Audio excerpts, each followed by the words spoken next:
Now let's summarize our learnings about scalar multiplication of vectors. A scalar multiplication of vector could be written as k times vector A. So k times A is a scalar multiple. Now here A is a non-zero vector and it's multiplied by a real number. So A is a non-zero vector. It is important to note, right? So whichever vector we are multiplying is a non-zero vector because 0 times anything will give us 0, right? Now you are multiplying by a scalar, a real number. So k belongs to the set of real numbers and we are calling this real number as a scalar. Why? It is any real number represents scalar since they have magnitude but not direction. So we have in a way extended the definition of scalar and we say it includes all real numbers also, since real numbers give you the size, the magnitude and no direction, right? Next point is scalar multiplication can affect both magnitude and direction. If k is greater than 0, that means positive real number, then the direction remains same. But if k is less than 0, a negative real number, then the direction reverses, correct? That's what it means.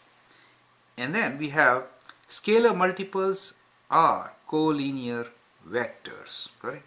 They are all parallel. They may point in opposite direction, but they can all be translated and brought in line with one another. It's collinear. So they can all follow on a line. So that is what we mean. And this is kind of very important for us to understand. We can put this in another way. If we have collinear vectors, then they have to be scalar multiples. Do you understand? If there are two vectors, let us say u and v, we say u and v, and if they are collinear, that means u is k times v. Only then the two vectors will be collinear. So that is another thing which we can conclude from here, right? Here is an example for you, just as we did the car case. It is exactly similar example. I'd like you to take up a scale of around, let's say, 1 centimeter equals to 250 kilometers an hour, and then draw these vectors. So the exercise for you is this. An airplane is heading due north at 500 kilometers an hour. If v represents the velocity of the plane, draw the vector v, 2v, minus v, half v, and give the interpretation for each, right? So that is an exercise for you. So you can draw these vectors, and let's say you take up a scale and then you draw vector v, and let's say this is your vector v, right? In that case 2v will be twice the length, correct? Kind of like this, right?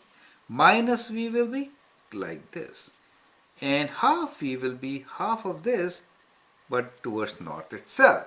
So like this, sketch and then draw your conclusions and see whether all these points which we have mentioned here, do they make sense to you, right? So that is a good exercise to understand scalar multiples, right? And then let's move on and see some examples based on this. Thanks and all the best.